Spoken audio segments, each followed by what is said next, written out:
The members of our family are Shannon Mary, my other daughter Kerry, who happens to be Shannon's twin, and myself. We live together in Haverhill, and Shannon has a very loving father who visits with her frequently.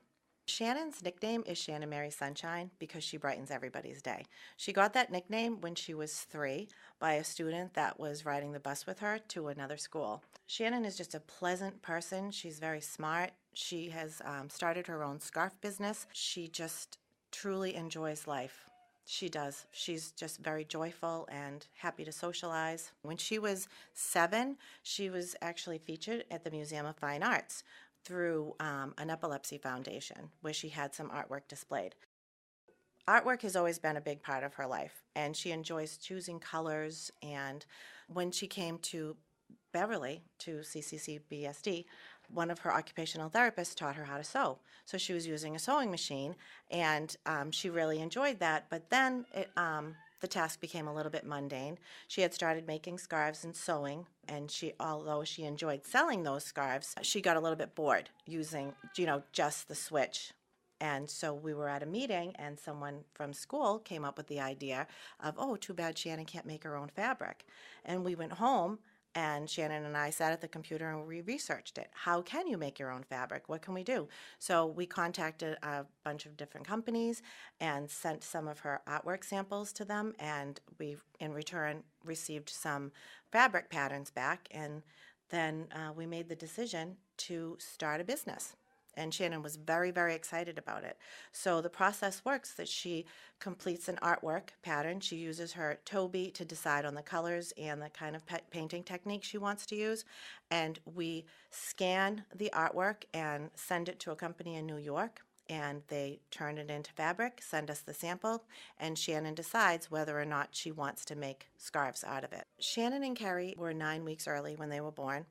And they were very small. Kerry was 2 pounds, Shannon was 4 pounds, and so we had a long road ahead. We knew that we did. After being in the hospital for 2 months, a neurologist had told us that Shannon had grade 5 head bleed, but she didn't respond as though she did. She was always very bright, and her eyes were wide, and she was making eye contact, and so we really didn't talk about it too much. And then when we got home, she had a seizure that it was a prolonged seizure, and then after that we realized that she wasn't seeing the same way. She was no longer making eye contact. She got right into early intervention.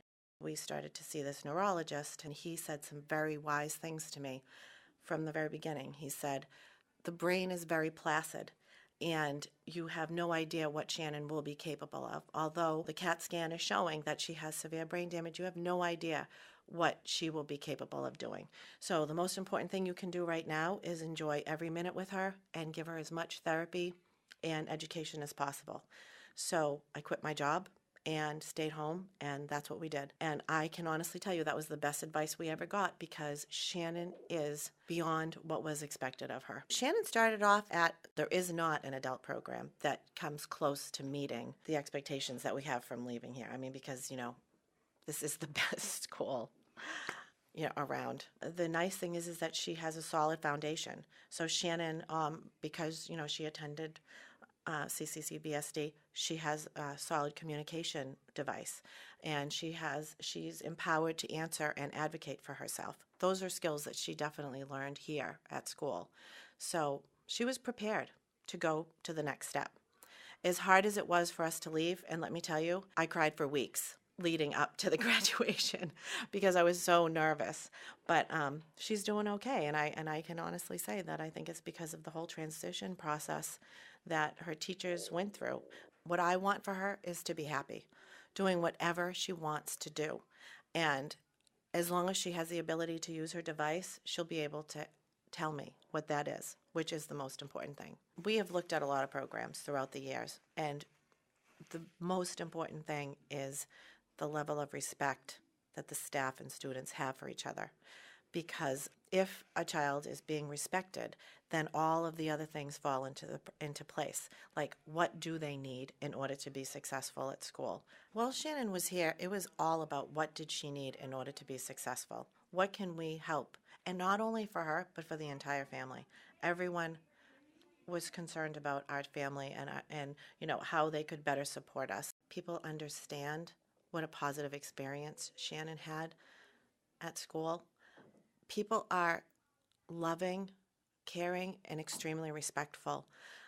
I'm a teacher myself. The level of respect that the staff and the other students have for each other is truly amazing. It's a gift. I feel like this has been the best opportunity that she's had to grow, and she's just flourishing, and I appreciate it. I appreciate all the efforts that people have put in. So I just want to say thank you.